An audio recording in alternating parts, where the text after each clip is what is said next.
크립토 시장을 면밀하게 들여다보는 시간, 오늘의 코인 진행의 권지영입니다. 주말 사이에 크립토 시장에는 하방 압력이 가해졌습니다. 이제는 조금 좋은 날이 오려나 했더니 아직도 아닌 건가라는 생각이 들 수 있는 시기일 것 같은데요. 이럴 때일수록 오늘의 코인과 함께 하시면서 시장을 조금 더 찬찬히 들여다보시면 좋을 것 같습니다. 그럼 우선 금요일에 마감됐던 뉴욕 증시 마감 상황부터 살펴보도록 하겠습니다. 주요 3대 지수는 혼조세를 보이면서 마무리됐습니다. 다우지수 같은 경우에는 0.15% 하락하면서 38,589포인트 선에서 마감이 됐고요. 나스닥 지수만 홀로 빨간불을 켠 채로 마무리가 됐습니다. 0.12% 상승한 17,688포인트 선 마감됐습니다. 여기에 S&P 500 지수도 약보합권에서 마감이 됐는데요. 소폭 0.04% 내렸다라는 점까지 체크를 할 수 있겠습니다. 뉴욕 증시 내에서는 엔비디아가 상승세를 이어가고 있는 상황입니다.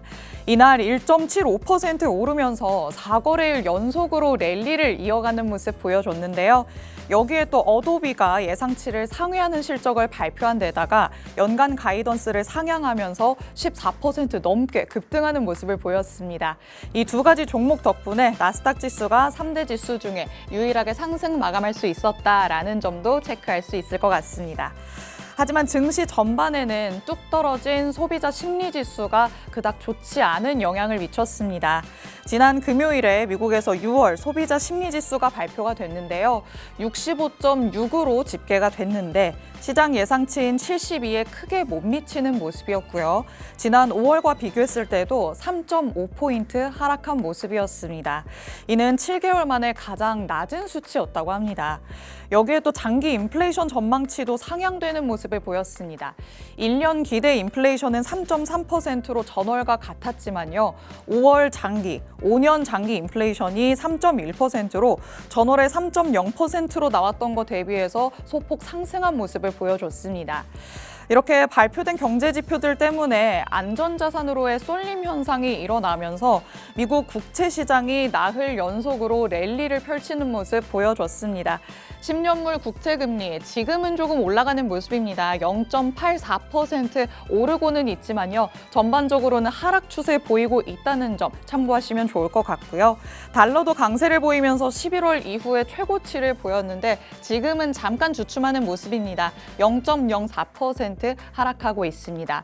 여기에 골드까지도 계속해서 상향 추세 이어가고 있습니다. 지금 살짝 낮아지긴 했지만 여전히 2,346달러 선에서 거래되고 있다는 점 체크하시면 좋을 것 같습니다. 자, 이렇게 뉴욕 증시 상황 만나봤습니다. 그럼 이 속에서 크립토 시장에서는 또 어떤 이슈들이 있었는지 만나봐야겠죠. 헤드라인 통해서 살펴보도록 하겠습니다. 첫 번째 헤드라인입니다. 버거코인의 상당수가 상장 폐지의 가능성이 있다라는 소식이었습니다. 금융당국이 코인 시장을 대대적으로 정비하겠다라고 나섰습니다. 다음 달부터 시행되는 가상자산 이용자 보호법에 대해서 부대 기준 그리고 세부적인 기준을 마련하고 있는데요. 이 논란이 되고 있는 유통량에 대한 기준도 명확하게 하고 또 통합 공시 시스템을 운영하는 것도 검토 중이다라고 밝혀졌습니다. 특히 해외 코인, 이른바 버거코인에 대해서도 국내 프로젝트들과 동일한 기준을 적용하겠다라고 밝혀졌는데요. 이 적용 과정에서 상장 폐지가 되는 버거코인이 많을 수도 있다라는 우려가 나오고 있습니다. 이와 관련된 자세한 얘기 잠시 후에 2부에서 만나보도록 하겠습니다. 그럼 두 번째 헤드라인 살펴볼까요? 리플이 10개국과 CBDC 개발을 협력하고 있다라는 소식입니다. 리플이 10개국과 협력해서 중앙은행 디지털 화폐 CBDC를 개발한다라고 밝혔습니다. 리플의 CBDC 개발 계획에 대한 논의는 이미 몇 년 전부터 진행이 되어 오긴 했는데요. 여러 중앙은행들과 협력해서 CBDC 관련 파일럿 프로젝트들을 진행을 해오기도 했습니다. 리플이 지속적으로 CBDC 개발을 위해서 기술적인 솔루션들을 개발을 해내면서 더 많은 중앙은행과의 협력을 확대해 나가고 있다고 합니다. 글로벌 CBDC 생태계의 중요한 플레이어로 자리매김하고 있는 이 리플에 관한 이야기도 잠시 후에 더 살펴보도록 하겠습니다. 마지막 헤드라인까지 만나보도록 하겠습니다. 고래 활동 정보는 과연 유용한가에 대해서 잠시 후에 살펴볼 텐데요. 최근 비트코인의 가격이 다시 하락세를 보이기 때문에 뉴스를 보면 고래들의 매도 압력이 강해졌다라는 내용 많이 접해보셨을 것 같습니다. 그런데 이렇게 가격 흐름을 예측할 때 고래 활동을 기반으로 하는 예측, 분석들이 나오곤 하는데요. 이런 고래 움직임을 통해서 예측하는 게 과연 유용하게 맞는 건지 여러분도 의심을 한번 품어보셨을 것 같습니다. 이와 관련된 내용이 뉴스를 통해서도 나왔으니까요. 잠시 후에 살펴보도록 하겠습니다. 이렇게 크립토 헤드라인까지 만나봤습니다. 다음으로는 글로벌 시가총액 순위도 한번 확인해 보시죠. 9위 비트코인 여전히 계속해서 움직임 이어가고 있습니다. 1.02% 오늘 상승하는 모습을 보이기는 했지만 그래도 지금은 지지부진한 흐름을 이어가고 있다라는 거 많은 분들이 알고 계실 텐데요. 8위와의 격차 그렇게 좁히지 못하고 있는 상황이고요. 10위와도 마찬가지로 계속해서 격차를 유지해 나가고 있는 상황입니다. 하지만 이 글로벌 시가총액 순위에서 이 위에서의 움직임이 심상치 않습니다. 지난번 방송에서는 애플이 2위로 올라섰다라고 말씀을 드렸었는데 다시 마이크로소프트가 애플을 제치고 2위의 자리를 탈환한 모습 확인할 수 있을 것 같습니다. 현재 두 개의 마켓캡이 크게 차이가 나지 않기 때문에 계속해서 엎치락뒤치락하는 모습을 보일 수도 있겠다라고 생각이 듭니다. 계속해서 시가총액의 변동이 있는지 저희와 함께 체크하시면 좋을 것 같습니다. 자, 마지막으로는 크립토 시장의 암호화폐 시세까지 만나보도록 하겠습니다. 오전 9시 기준으로는 비트코인은 그래도 소폭 상승하고 있는 모습입니다. 0.22% 상승하면서 66,784달러 선 지나가고 있는데요. 9시 기준에서는 소폭 오르고는 있지만 24시간 전 대비했을 때는 0.63% 올랐고 지난주와 비교했을 때 상당히 많이 떨어지고 있습니다. 4% 넘는 하락률을 보이고 있다는 점 체크를 하셔야 할 것 같습니다. 이더리움도 마찬가지로 현재는 0.36% 상승하면서 3,631달러 선에서 움직임 보여주고 있습니다. 하지만 비트코인과 마찬가지로 일주일 전과 비교했을 때는 2% 넘는 하락률을 보여주고 있습니다. 이렇게 암호화폐 시장에는 하방 압력이 가해지고 있기 때문에 FOMC 이전에 다시 발표 직후에 올랐던 상승분을 어느 정도는 다시 반납했다라는 거 확인할 수 있을 것 같습니다. 계속된 흐름들 저희와 함께 체크를 해보시면 좋을 것 같습니다. 이렇게 마지막으로 암호화폐 시세까지 만나봤습니다. 저희는 헤드라인에서 살펴봤던 내용들 조금 더 자세하게 짚어보도록 하죠. 오늘의 코인 가자!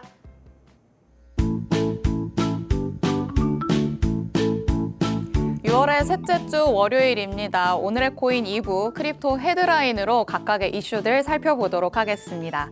주말 사이에 암호화폐 시세가 계속 떨어졌다 보니까 들여다볼 때마다 심장이 철렁하셨던 분들 많이 있으실 것 같습니다.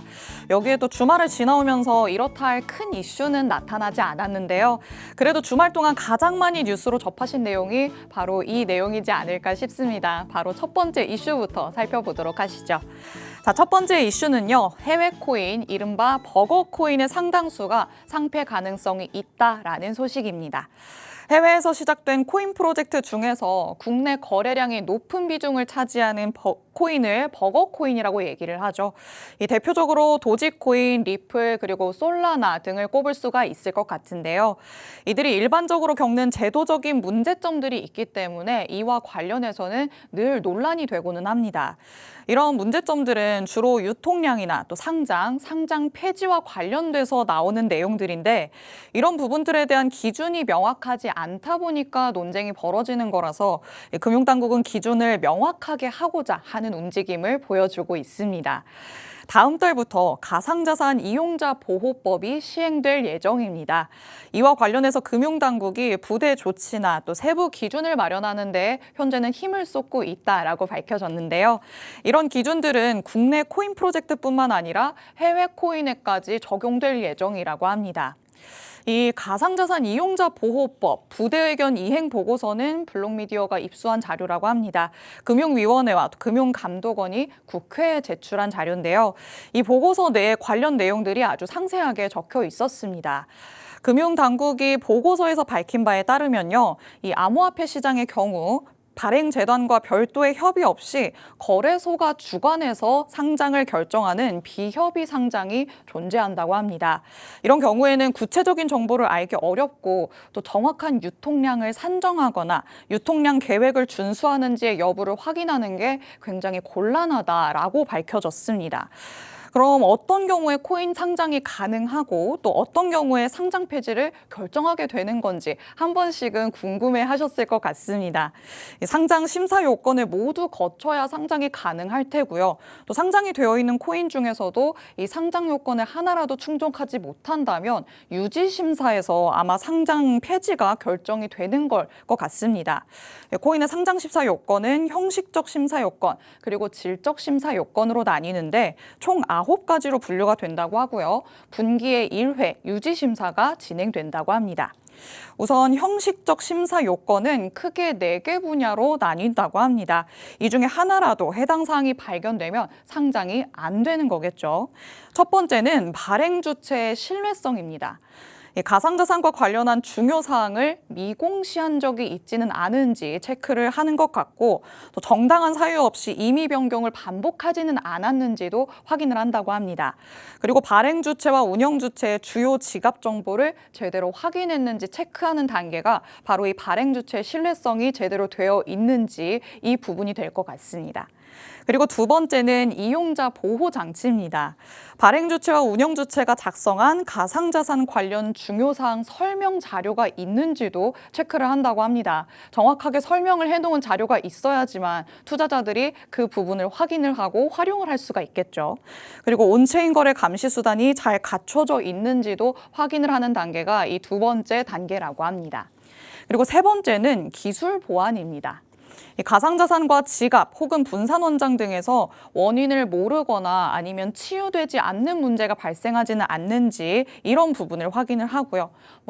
전문 분야라 조금 내용이 어렵다라고 느끼실 수도 있을 것 같은데 소스 코드가 제대로 확인이 가능한지 함수 설정이 잘 되어 있는지 이런 부분들도 면밀하게 들여다보는 시점이 바로 이 부분이라고 합니다. 그리고 네 번째는 법규 준수입니다. 자기 발행 코인이나 다크 코인 그리고 가상자산 제외 대상은 아닌지 확인을 필수적으로 해야 되겠죠. 이 부분을 확인하는 단계가 바로 이 단계가 될 것 같고요. 그리고 위법 행위 사용을 목적으로 한다거나 이용의 개연성이 명확하지 않다든지 아니면 가상자산 거래 지원이 현행 법규를 안 따르고 있다든지 이런 부분도 체크를 하는 부분이 바로 네 번째 단계라고 합니다. 이런 항목들 중에서 부적격으로 하나라도 판정이 난다면 상장을 애초에 하지 못하거나 상장이 되어 있었다 할지라도 상장 폐지 절차를 밟게 되는 거라고 합니다. 원칙적으로는 국내 프로젝트 모두 동일한 상장과 상폐 기준이 적용되기 때문에 버거코인도 국내 관련 규정과 규칙을 따르도록 한다는 게 이번 방침입니다. 그런데 코인과 관련해서는 항상 논란이 발생하는 부분이 바로 유통량일 것 같습니다. 그래서 금융당국이 이 코인 유통량에 대한 명확한 기준을 세우기로 했다는데요. 대표적으로 거론되는 스테이킹 물량에 대해서도 이 금융당국 내부 자료에 언급이 되어 있습니다. 자료에 따르면요, 스테이킹 물량에 반드시 일정 기간 매각을 금지한다는 락업 표시가 되어 있어야지만 유통량에서 제외하기로 방침을 정했다고 합니다. 그리고 디파이 프로젝트에 제공되거나 아니면 예치된 물량은 언제든지 유통이 될 수 있기 때문에 이 부분에 대해서는 유통량에 편입시켜서 산정을 한다라고 하고요.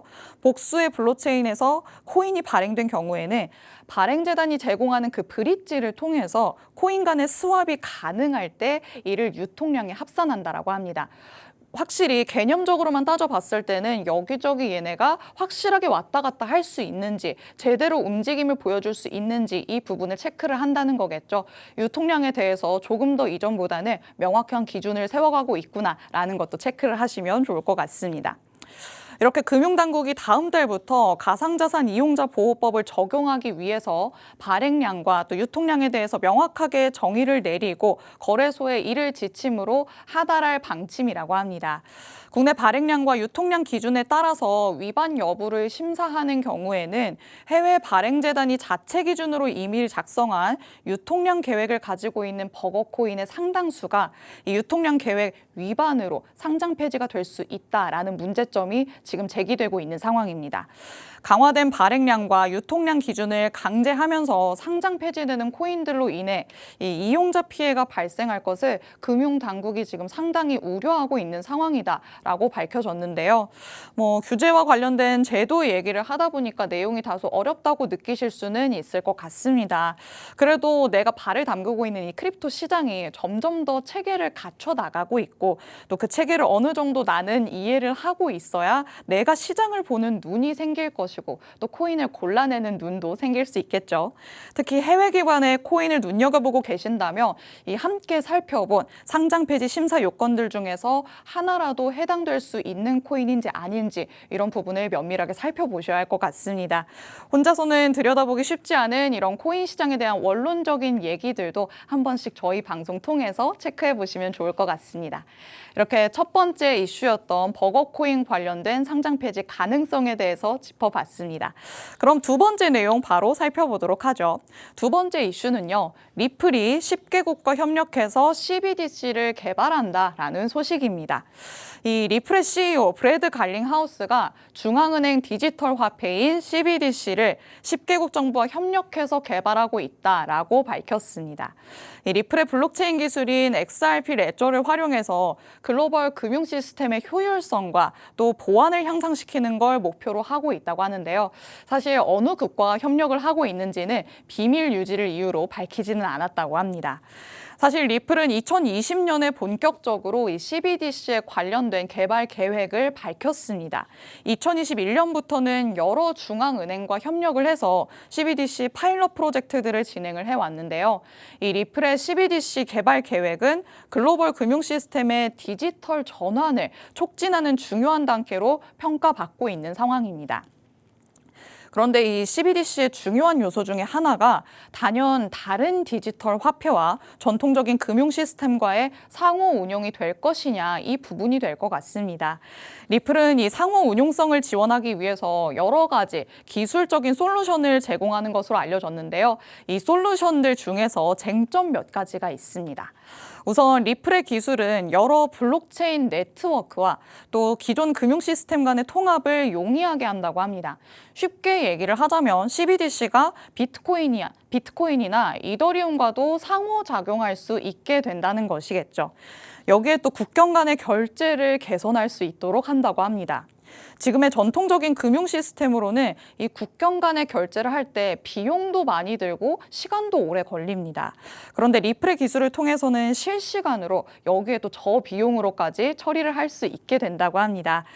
그런데 리플의 기술, 이 CBDC가 다른 국가의 디지털 화폐와 원활하게 교환될 수 있도록 하면서 글로벌 결제 인프라를 강화하는 역할을 하겠다라고 하는 건데 사실 이게 제대로 될지 아닐지에 대해서도 지금 갑론을박이 이어지고 있는 상태입니다. 이 밖에도 게이트웨이 시스템을 통해서 사용자가 다양한 화폐와 자산을 입출금할 수 있도록 진행을 하기도 하고요.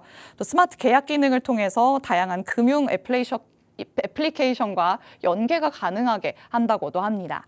리플이 밝힌 이런 CBDC 개발 계획과 또 협력이 제대로 추진되기만 한다면 확실히 글로벌 경제의 디지털 전환을 가속하는데 기여를 한몫 단단히 하지 않을까라는 생각이 들기는 합니다. 하지만 리플은 현재 SEC와 계속해서 법정 공방을 이어간다라는 이 이슈를 피해갈 수는 없겠죠. 현재 법적 전문가들은 판결이 올 여름까지는 내려지지 않을까라고 예측을 하고 있는데요.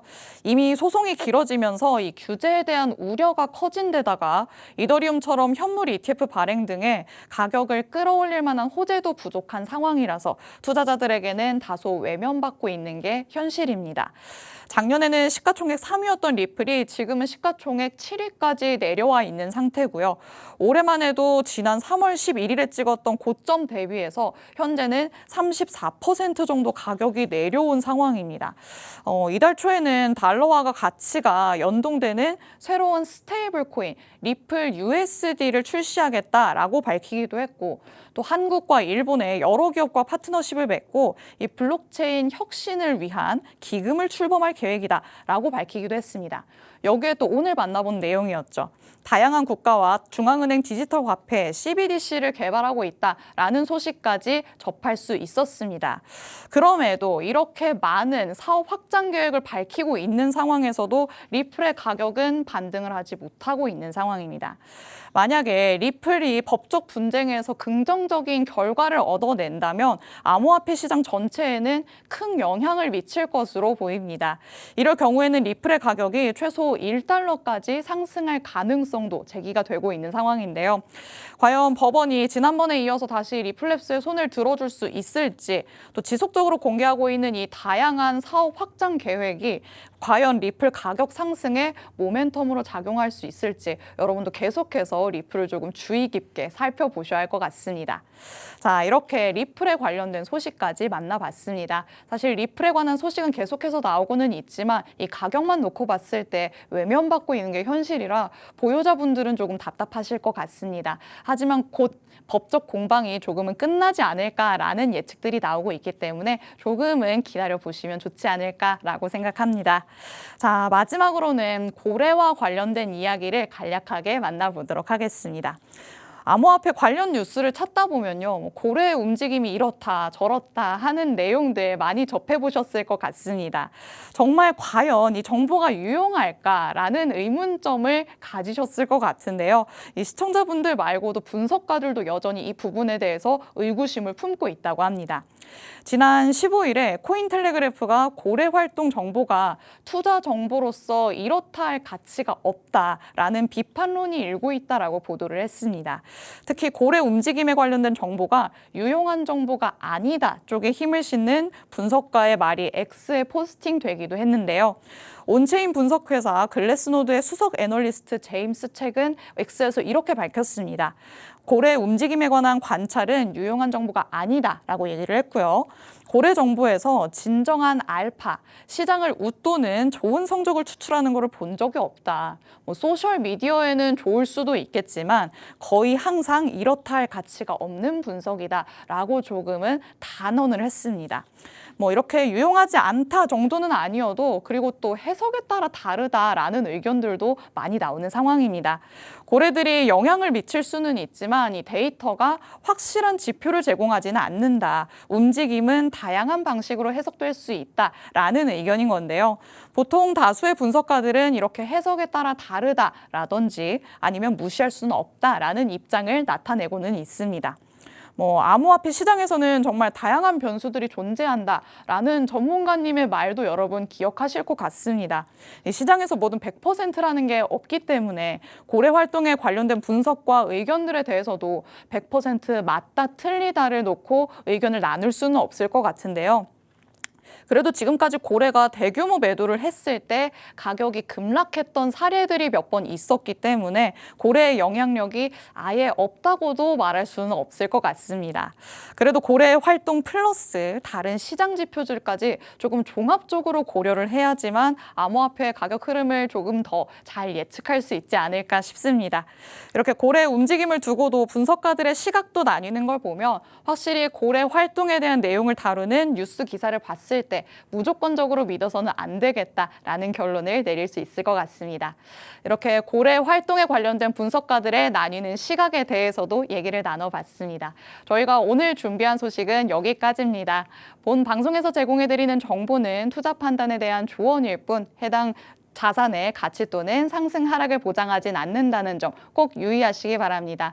저희가 항상 이렇게 시장에 대한 면밀한 분석들 같이 해드릴 테니까요. 내일도 저희와 함께 해주시기 바랍니다. 저희는 내일 이 시간에 더욱더 알찬 내용으로 돌아오도록 하겠습니다. 시청해주신 여러분 고맙습니다.